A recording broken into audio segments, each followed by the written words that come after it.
And now for a wrap of today's proceedings, we are now joined by SABC News reporter Abra Barbier, and she joins us now from Cape Town. Abra, thank you so much for your time. Let's start off here. The former police minister Bheki Cele was criticised about his connection with Vusimuzi Matlala and him staying in Vusimuzi Matlala's penthouse, even though Cele explained why he thought it was fine to accept it. Did he take note of what the MPs had to say about it? Bali, good evening. The former minister, in these engagements over the last 2 days, and I mean, just listening to that last soundbite now where he speaks about, nobody's perfect. He showed a lot of empathy and a lot of grace towards other people when questioned about possible criminality that they could be involved in, and when he himself was questioned and strongly criticized by MPs for his acquaintance with Mr. Matlala and accepting the freebie of staying at his flat, Mr. Matlala's flat. The general was first very steadfast in his responses. He said, yes, it's a freebie. Why wouldn't I take a freebie? I'm retired, I'm a pensioner, I've got nothing to declare. This was basically the thread we saw yesterday. But then today, it was Ms. James, Derilyn James of Action SA, who made a connection between Kat Matlala and how the work of criminal syndicates in the country filtered down to the families on the ground in Eldorado Park, on the Cape Flats, and how the drugs that form part of all these criminal syndicates actually affect the people on the ground, not the big names, but the families on the ground who have to deal with addiction on a daily basis. And he took heed of what she said, and he seemed remorseful in his response. He apologized to mothers who are dealing with sons who have addictions.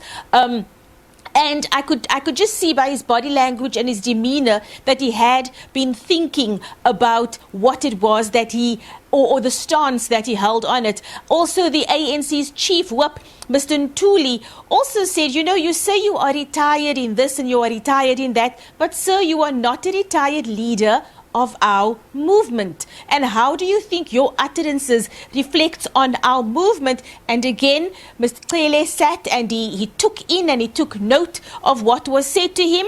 And he did then also say, yes, he regrets how he said certain things or how it came across.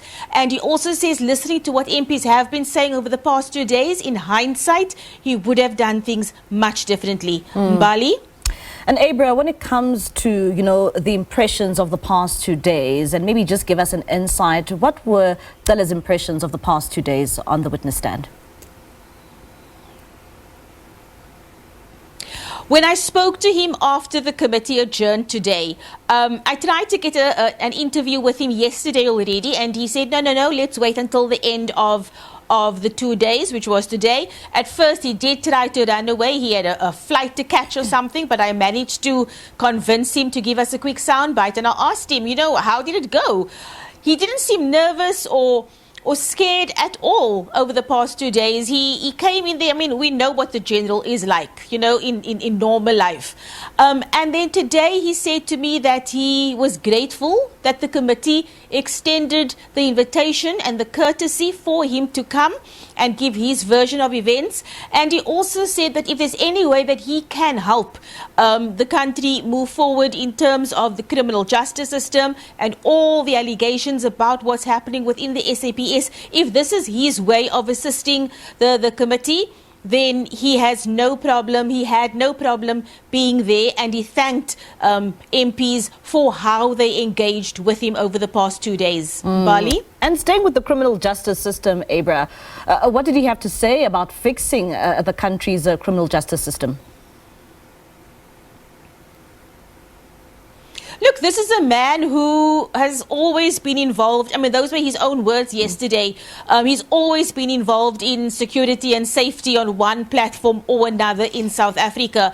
And when asked things like, how would you overhaul the system? What would you do differently? What are the problems? His biggest gripes are parole and the issue of bail.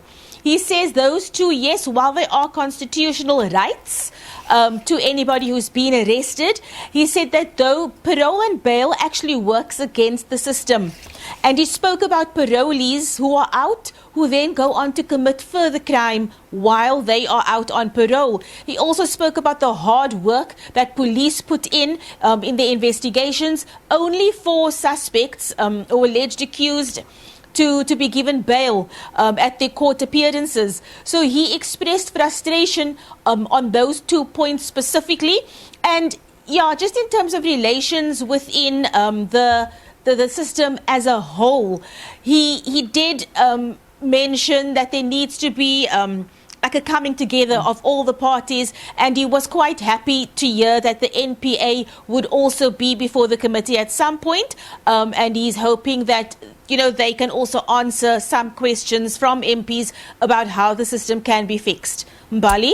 All right, Abra, thank you so much for that update. That's SABC News reporter there, Abra Barbier, just giving us a wrap of what took place today at Parliamentary's ad hoc committee. And let's